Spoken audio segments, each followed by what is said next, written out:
I don't know if it counted down properly or not. It like went like 5 and then it just went like record. So I'm just like, I'm a little confused.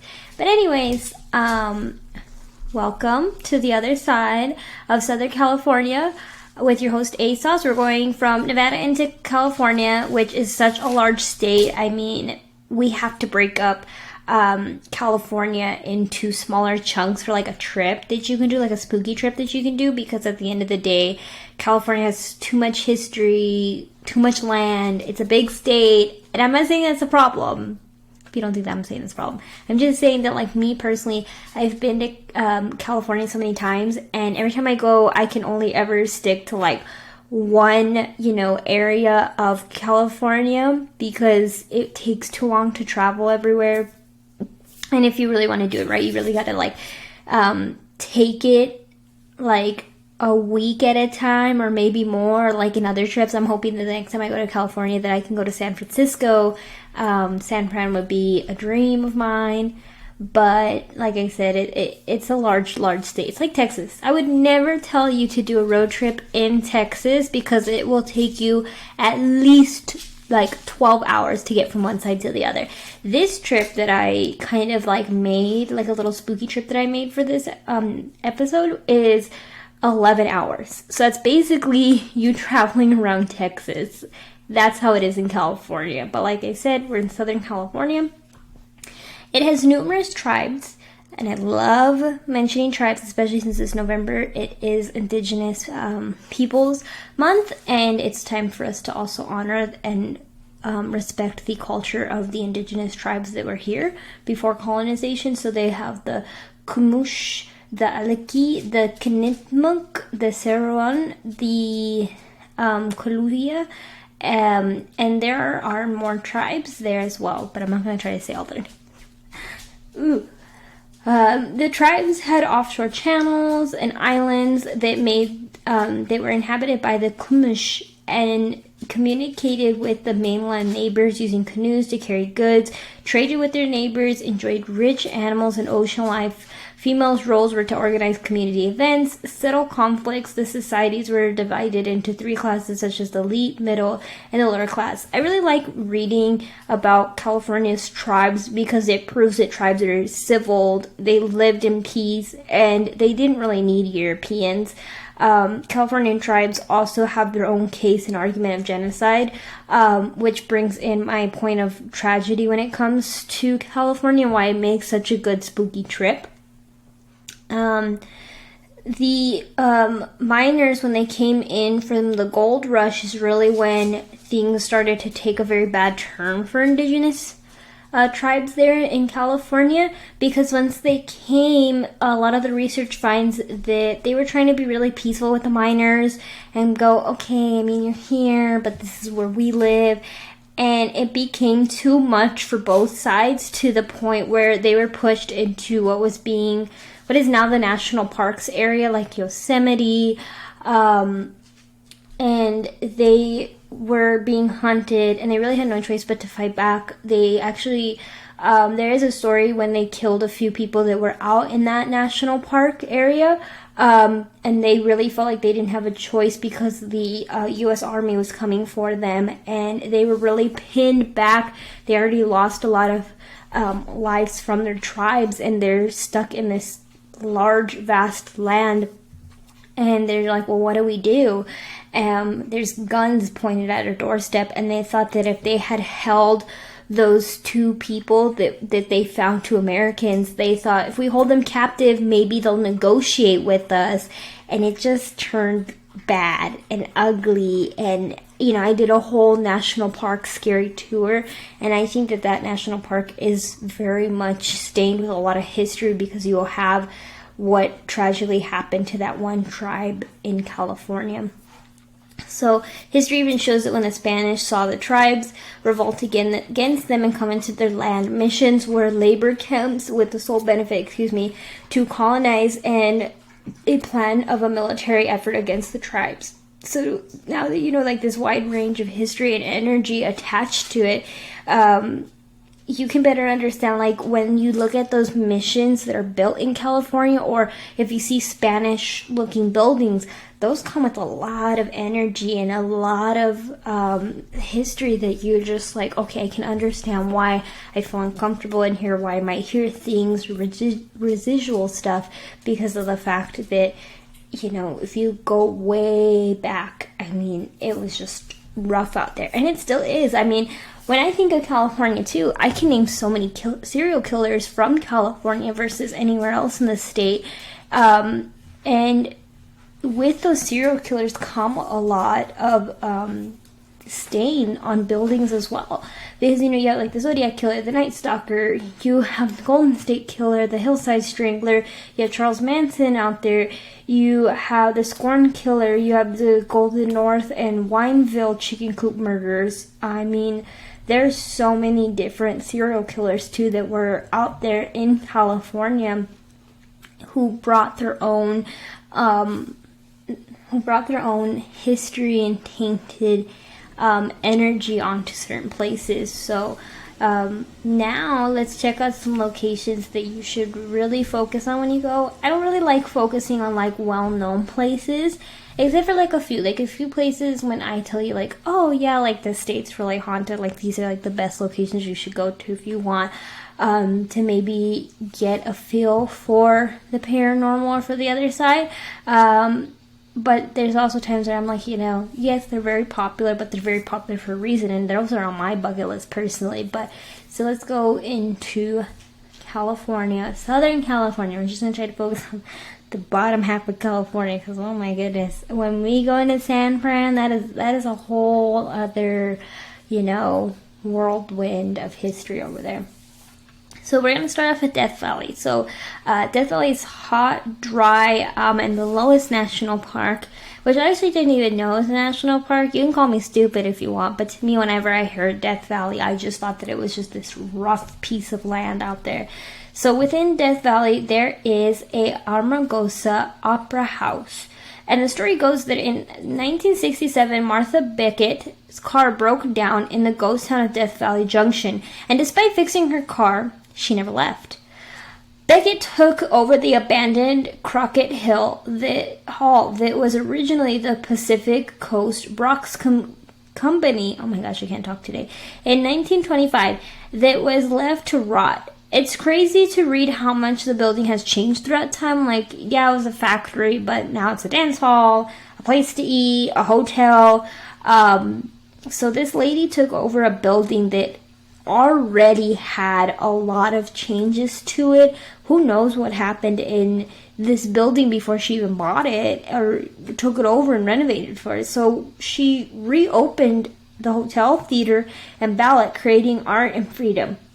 But the new opera house and hotel came with a reputation as being haunted. So in room 2-4, it's known for a crying ghost child who drowned in the bathtub in 1967. So right around the time that she showed up, somebody died. No bueno. Room 32 is known for a malevolent presence. Room 9 has been named the most haunted for claims of it guests being held down by their legs and feet, doorknobs turning on its own. The place even has the section that staff does not speak of, and it's blocked off to the public because it was once a miner's dormitory, hospital, and morgue. The section is named Spooky Hollow. So she got more than she bargained for when she decided, I'm just going to stay here. Who knows why she even was compelled to stay here? Like, her car broke down, and she was like, okay, I can leave, but I'm not going to leave. And it's just like, I wonder what compelled her. So next we're going to go to the Mission Inn Hotel and Spa in Riverside, California. Now, I love Riverside, California. I go there a lot. They have really nice places to go and eat and to hang out. I mean, Riverside is a great, great pit stop in California, in my personal opinion. The ownership of the hotel took a turn in 1902 when Miller's son took over and changed the name, as well as changing the style of the building until he died in 1935. The building has been given horror movie vibes and stories of ghosts. One is Miller's room, Alice Miller, and the catacombs. So this building has catacombs, which I'm thinking to myself, are we in France? because it's a Spanish influenced home. But it has catacombs. Ugh. Okay. Frank Miller's room is locked and it's off limits, but Alice's room is open for guests with reports of cold spots and strange noises. So when the sun took over, everything kind of went to shizzle, and it really took a turn to be known as haunted. Like, people say you walk into this hotel and the vibes are off instantly. Like, you feel the energy, you feel somebody watching you. See, I can't talk today. And you feel uncomfortable. You're looking around at this building like this is a strange and unusual architecture. Next, we're going to go to Joshua Tree Inn. So I've actually heard of this, but I really wasn't sure what it was. I've always kind of heard about this place, but never really did any research. And I really don't even have that much research on this place, which is, I think, is crazy. I mean, when I was looking online for information about this place, I mean, it was very much like, this is what happened to the guy, the building still exists, and now people say it's haunted, but we don't really believe it. So it's called Joshua Inn's Tree. It's in Palm Springs. Well, it's a 46-minute commute from Palm Springs, but it's, you know, when, like, in El Paso, we're like, oh yeah, you can go to, like, Canantee or something like that, and that's, like, 40 minutes away. I mean, it's in El Paso. Just a big place.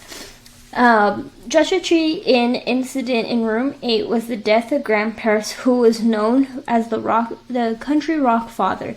Parsons died in a drug overdose, and many believe his spirit still resides in the room. And that's it. That's all I could find on the place.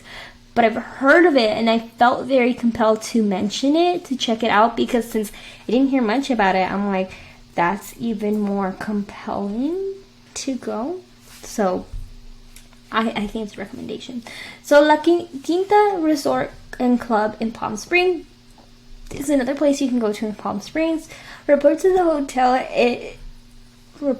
hotel is apparitions, strange occurrences such as ghosts of a cat running across the bed of sleeping guests. There isn't much online other than it was established back in the 1920s, and guests have just reported a lot of voices and apparitions, but a lot of hotels actually would prefer to keep their ghostly history quiet, and they don't really say, oh yeah, like, this place is haunted, like, there's a lot of paranormal stuff that goes on here. A lot of places don't like to highlight on that, and they don't really care to.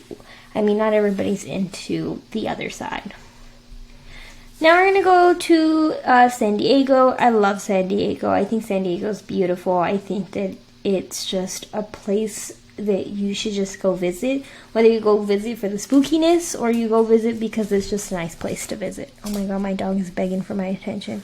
What the hell you want? We're going to start with Old Point Loma Lighthouse. Has served the city for over 36 years. It was moved to a better location that did not have low clouds and fog obstructing the lighthouse, which I wonder what that means, because isn't a lighthouse the purpose to help boats kind of see through those obstructions? I mean, if a place has really bad fog and it has really bad view, then a lighthouse should be able to guide and better direct boats. But I don't know, maybe I could be wrong. Maybe that's really bad. So today, you can visit the historical lighthouse, but visitors leave with more than they expect. They hear heavy footsteps coming from the upper floors, cold spots around the spiraling staircase, moans, heavy breathing, and a sensation of somebody behind you. The spirits of Old Point Loma are believed to be the Spanish explorer Juan Rodriguez Cabrillo, who lived in the lighthouse. The next police spirit is Captain Robert Decker Israel, who watches over the lighthouse he loved in his life and now in death. Next, we're going to go to a ferry boat. Now, when I read this, I was like, a ferry boat? I was like, what the hell? So, the Berkeley Steam Ferry Boat, which is now in Maritime Museum, Library, and Event Venue, it operated in the San Francisco Bay from the late 1800s. John O'Norborn died from an explosion on the boat in 1911. Reports see his apparition wearing a fedora. So while this did happen in San Francisco, it's now located in San Diego. So it's something cool to kind of check out, because I was like, a ferry boat haunted? Interesting. Next, we're gonna go to El Adobe de Castreno. I swear I'm Mexican. San Juan Capistrano, California. It is a restaurant known for a headless fare seen at the entrance. The restaurant sits atop of an old jail, with many believe that a former prisoner haunts the wine cellar that was converted from a cell. The restaurant has been recognized by the state of California's historical landmark. The building was once two separate structures. The north section was the home of Miguel Adobe, built in 1797, and the southern half was a court and jail established in 1812. The building has gone through few owners, one of which was Georgia Moat Vanderleek, who bought it in 1910, owning it for over 36 years, selling it to a farmer who built the restaurant known today. In 1948, during the time that President Nixon enjoyed Mexican dishes, by 2003 the restaurant got remodeled to continue reflecting the history and the location. When you mix the age of the building with the old jail, you can imagine the energy, especially when combining the two buildings together. That's two separate pieces of history that are being connected to one. One legend is a woman looking for her son who died in the restaurant's basement. There's reports of a headless monk who roams the front of the building. There's a lady in white that peers through windows. It will leave you not only with something to eat, but you can also go on a ghost walk with the haunted Orange County, which I think is like a good recommendation to do that. So next we're going to go to Hollywood Roosevelt Hotel in Los Angeles. The hotel opened on May 15th, 1927. It has been the center of Hollywood life since it hosted the Oscars in 1929. By 1950, the hotel went into decline. By 1980, was at risk of being torn down, but got saved by a $35 million project to restore the building. The hotel has said to be hosted of many glamorous ghosts, such as Marilyn Monroe, who has been reported to be seen throughout the hotel halls. Reports of Marilyn Monroe's apparition appearing in a full-length mirror in her old suite left staff to remove the mirror in fear of losing guests. There is even trumpet music being reported from Montgomery Clift, who practiced in Suite 928, and restless spirit is said to wander the 9th floor hallways. One report of Cliff's spirit from a guest who reported sudden pat on her shoulder and believed it was her husband, only to find him sleeping next to him. So she literally was asleep. She felt somebody touch her, and she's like, oh, it's my husband. Turns around, looks at her husband, and her husband's dead asleep, and she's like, not good. Caroline is the youngest ghost to be reported in the penthouse library crying, but she can be playful while searching for her mother. Guests report her wearing a pink jacket and jeans. Many say she appears to look like a child, which makes me suspicious because most of the reports go she acts or appears to be an ordinary child. Why you gotta describe it like that? Like, if it's a child spirit, just say that. It doesn't make sense to say that it could be that, because it makes it sound like it's something darker. There are two unknown male spirits in the Blossom Ballroom. One has been seen playing the piano. So Marilyn Monroe's ghost has been seen in this hotel. They literally had to remove a mirror, which is why I freaking hate mirrors. Hate them. I don't do mirrors. I'm done. I'm out when it comes to mirrors. So crazy that they had to do that. So now we're going to move to the Linda Vista Hospital. Now, this is a very famous hospital, and many people have gone and done ghost reports on it, but I really like hospital stories because I think hospitals are probably the one that would have the most activity in them, because you gotta remember there's so many people that died. There's a lot that goes on in hospitals. I mean, it just makes too much sense to me that it would have some profound activity inside the hospital. So Linda Vista Hospital was first established as Santa Fe Coastline Hospital in 1904. It was expanded in 1924. The name changed in 1937 Do you ever wonder why they change names and rebrand? According to research, the hospital was doing well though at the time. So the fact that they rebranded is like, wonder why. With the Great Depression and the Second World War, the hospital's reputation was derailed, being transformed into a less affluent area with crime escalating. The hospital received low funding and that left a price with death tolls rising. Now, between 1970 and 80s, the gangs of East LA sent also to add to the steady streamline of patients through the doors, only worsening conditions. By 1988, the hospital had to turn away ambulance due to the quality of care declining, leaving doctors to move to other hospitals and the hospital struggling to stay afloat. The last patient checked out of Linda Vista in 1991. Now, it's only rumors as to what really happened. One, lack of funding, stories of high death due to mistreatment and abuse. The building was left to deteriorate, but was saved by those wishing to film inside the building. Spirits have been cited since it has closed down. With a little girl who lurks in the surgical room, there's a woman who paces the hallways on the third floor, and there's even a spirit that makes their daily rounds. So now we're going to move into Bakersfield, California. Now I like this one because it actually gives you some history on a high school that was haunted, because, you know, me personally living here in El Paso, there's a lot of high schools that are haunted, and you really don't get to have that much history on it. You just kind of hear the local lore. So the fact that this was like there to find and research was really nice. So Bakersfield High School was established in 1893, okay, as Kurt County High School. It has been subject to ghost stories such as a teenage couple spotted on the stadium bleachers wearing prom outfits. In the Harvey Auditorium, it is believed to be haunted by a worker who fell from the rafters all the way into the basement. Imagine that. That's quite a drop. The school's quad sits on what was once hospital grounds and where it is believed that patients are buried. Yeah, this high school got a lot going for it. A lot. So, also in Bakersfield, you can see this gray circle. So, it was built as a traffic roundabout in 1932 as part of Highway 99. It has abundance of paranormal activities. Part of the activity comes from the statue of Francisco missionary Father Grace was placed at the center where motorcycles report the statue waving its arms when a major accident occurs. There are even reports of hearing a prayer before impact.